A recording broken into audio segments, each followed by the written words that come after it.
Tonight, there's a push at the State House to remove South Carolina's elected treasurer from office. It comes just one day after the release of an audit that found a reported $1.8 billion surplus in South Carolina accounts does not actually exist.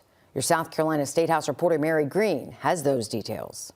As more and more lawmakers read through this report released late Wednesday, leaders in the General Assembly say they are committed to implementing the recommendations it outlines, like third-party oversight into the state's finances. But answers to questions past that, like should anyone lose their job because of this, depend on who you ask. We're going to immediately begin this matter to make sure that this never is repeated again. That matter, reported in this independent audit, found what had been initially thought to be nearly $2 billion sitting in state accounts with no known owner was actually an accounting error. It was made about a decade ago when the state converted from an old accounting system to a new one. Senators who have been looking into these financial concerns say they started with Treasurer Curtis Loftus's office and have called for him to resign, though Loftus has denied their accusations. On Thursday, less than 24 hours after the report's public release, Democratic Representative Heather Bauer filed a resolution to begin impeachment proceedings against the elected treasurer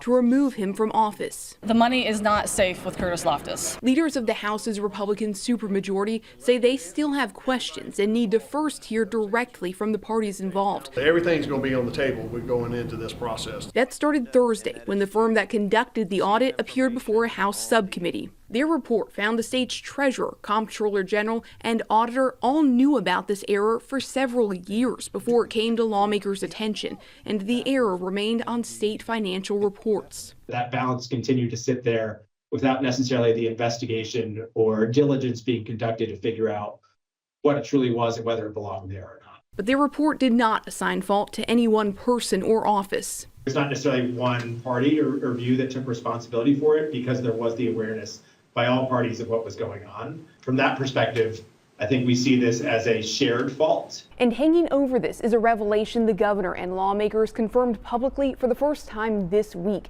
that South Carolina is now under a federal investigation because of these financial issues.